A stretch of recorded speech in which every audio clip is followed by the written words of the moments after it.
In negotiating, 80% of the concessions will come down in the last 20% of the time available to negotiate. It's very clear when I do the workshop sessions in our all-day and two-day negotiating workshops that I have one particular workshop. I know that I give them 15 minutes to resolve this particular problem, and we time it. And I can walk around the room and I can see that not much is happening during the early stages of this negotiation. Then I start saying, okay, you have 2 minutes left and you must resolve this negotiation. A minute and a half left, 1 minute left, 30 seconds. And all of a sudden I'll see all these people coming together and making compromises and resolving the issue, because under time pressure, people become more flexible. What does this tell you? This tells you don't reveal your deadlines. If you have a deadline, don't let the other side know. Let's say that you've flown to Dallas for a business meeting and you have a return flight booked at 6 o'clock that evening, and you have every intention of resolving the matter and catching that flight. Don't let the other side know about your reservation. Planes fly every hour out of Dallas. You can catch a later one. You can stay over until the next day. You will stay there until the matter gets resolved, because if you don't do that, if you don't have an open-ended time frame, you'll find they're pushing you against that time frame, doing all the negotiations at the very last minute. Some of my students have told me horror stories about negotiating in Japan, where they will be met in a limousine at the airport. They may be there for a week to resolve this issue, and the Japanese hosts are very gracious and very kind, and they'll take them out to play golf and for dinner in the evening, and which is something the Japanese like to do because they want to get involved with the personalities in the negotiation. They're much more relationship-based than we are as negotiators. But they also push it to the very last minute. Unless you're very, very careful, you'll find yourself in the limousine on the way back to the airport at the end of the week, wrapping up the negotiations, and you're very, very vulnerable under that kind of time pressure. So don't reveal deadlines, but if, on the other hand, you can establish that the other side has deadlines, it gives you power in a negotiation. Now, you can have a situation where both sides are approaching the same time deadline. A simple example of that would be you lease some of your business property, and the lease is up for renewal on September the 1st. And you hear about time pressure, and you think to yourself, hey, that sounds great. I think what I'll do is I'll wait until the very last minute to renew this lease. That'll put the landlord under the most time pressure to find a replacement tenant, and I'll do better that way. And then you think about it, and you say, well, wait a minute. What's the difference between that and the landlord deciding that he will not renegotiate the lease with me until the very last minute, putting me under the most time pressure to find a new location? So we're both under the same time pressure. We're both approaching the same time deadline. Who should use time pressure? Who should avoid it? The answer to that is that the side with the most power in the negotiation can use time pressure. The side with the least power should avoid time pressure. Well, who has the most power in a negotiation? The answer to that is the one that with the most options has the most power. Options give you power in a negotiations. So you might take a piece of paper and draw a line down the middle, and on the left-hand side of the line you put my options in the event I'm not able to renew this lease. How difficult is it going to be for me to find a new location? How expensive is it going to be? Or maybe I can find one for less money. How hard is it going to be to move the telephones and change the addresses on the letterhead and so on? What are my options? On the other side, you draw the landlord's options. How specialized is this property? How difficult will it be for this landlord to find a new tenant? So you list the landlord's options on the other side. Now you've got to do one more important thing. You've got to realize that you always think you have the weaker hand in the negotiations, because you know about the pressure that's on you, you don't know about the pressure that's on them. So you've got to compensate for that.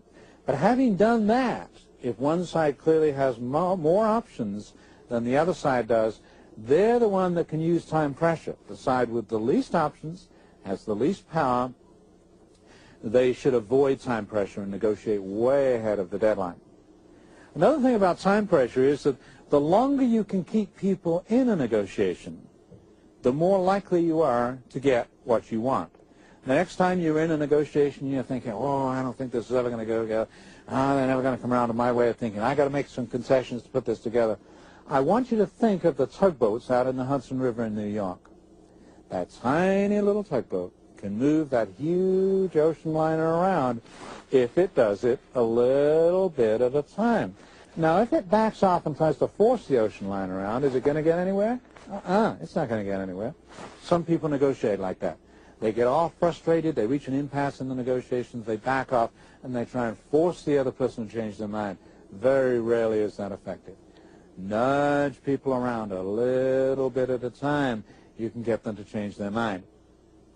But there's a big caveat here, and the caveat is that the same time pressure is working on you, too. The longer you're in the negotiation, the more likely you are to make concessions to them. You've really got to watch for this, otherwise you'll find yourself giving away all kinds of things you didn't intend to give away. You may have flown out to San Francisco for a big negotiation. You're there at 8:30 in the morning. You're bright, you're fresh, you're eager to get the negotiation settled, but it doesn't go as well as you hoped it would. And the morning drags on, and you break for lunch and you come back in the afternoon, drags on, you're still not reaching agreement. You break for supper, you come back, and the evening drags on. Now it's 10 o'clock at night, and unless you're very, very careful, you will make concessions to them that you would not have made at 8 o'clock that morning, and you will regret having made when you wake up the next morning. Why? Because your subconscious mind is saying to you, oh, I can't walk away from this after all the effort I put into this. I can't walk away empty-handed from this when I spent all this time and money on this. You should walk away if it's not the right thing to do. A fundamental understanding of decision-making is you've got to make the decision as it exists at that particular point in time. All the effort that you put into getting to that point, all the money that you spent to get to that point is gone. It's gone anyway.